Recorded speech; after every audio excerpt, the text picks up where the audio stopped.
So did we the people, that simple phrase, mean a national government rather than a federal government? Were the dark predictions of Samuel Adams and Patrick Henry and other so-called anti-federalists who were against the passage of the Constitution, ratification of the Constitution by the states, were those predictions accurate? Well, in some sense, as we see the development of the American federal government over time, we do see a move toward expansion of power, no doubt. However, is that what was intended in the phrase, we the people? I don't think so. And here is why that I think can be demonstrated that that was not necessarily the case.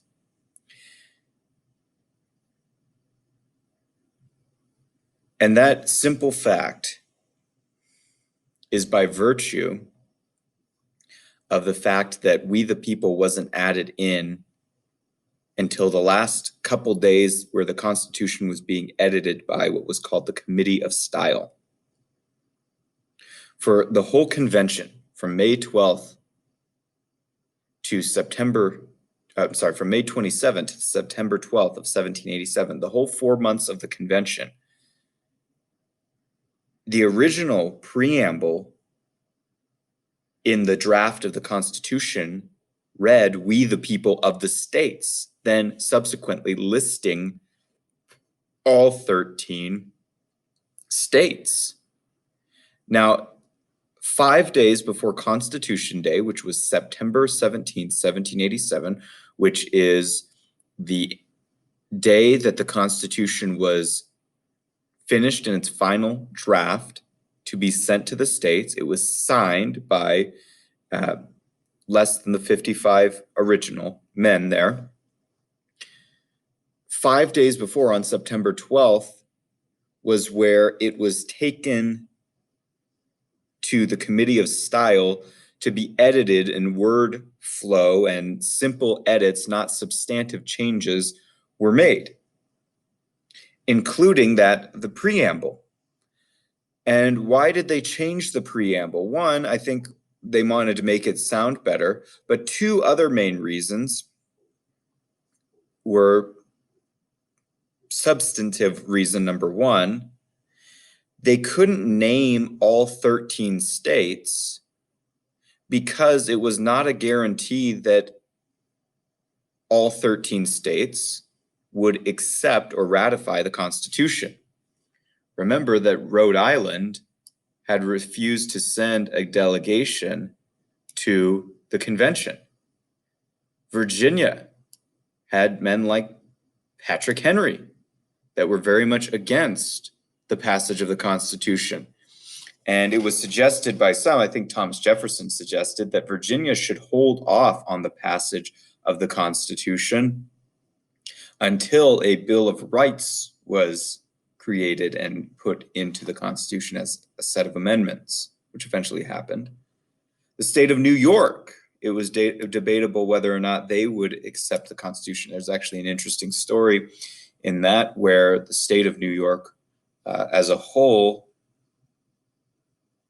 in a large sense, a substantial amount of people were against the passage of the Constitution, but New York City, a substantial majority was for the passage of the Constitution. So there was almost a discussion of New York City seceding from New York State in order to become its own political state to join the Constitutional Union. And this is where New York was where the Federalist Papers were being written to try to convince New York to accept the Constitution. And in Massachusetts, you've got people like Samuel Adams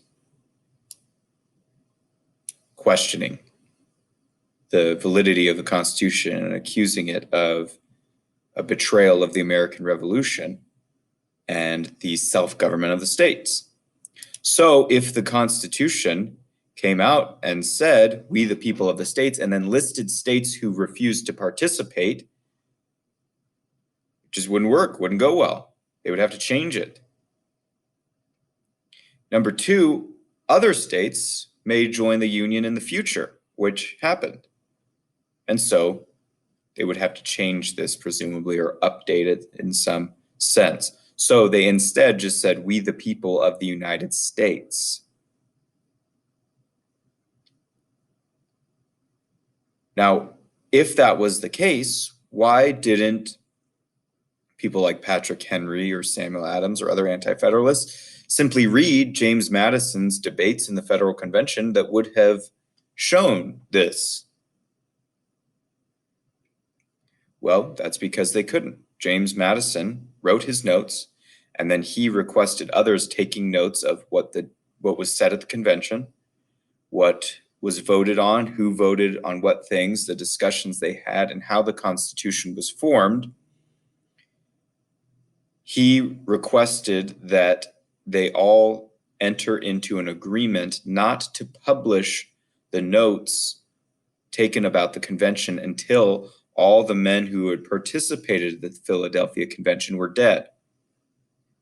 So all the people had to go off of for about 40 years was only the text of the Constitution. They didn't have the background of Madison's notes or Eliot's notes or others who took notes on the convention. It's not until really about 1820, I believe, that these notes are published. And that's also when we see several significant commentaries on the Constitution, because they may now borrow from James Madison's notes on the Federal Convention, along with other similar publication of men who were there. And so this secret meeting remained, in a large sense, that at least the content and substance remained secret, except to those who participated in it for 4 decades, 40 years. There is some debate. Some believe that the Committee of Style, at the last second, wrote "We the People" in order to make a substantive change to the nature of the government of the Constitution and sneak in a national government instead of a federal union. Now, I think there's some debate that could be had against that. However, one of the things that becomes significant over time is that the government of the United States, whatever it was intended to be, does increase and grow in its power. And later on, arguments will be made that the Union preceded the states, and that the people were the ones who gave the authority to the US government, not the states. And therefore, if the people gave the US government the authority, then it is the ultimate authority over even the states that joined. And this is the argument of John Marshall and others that will have a more national view of the Constitution, which will develop later through the 1800s, especially toward the Civil War.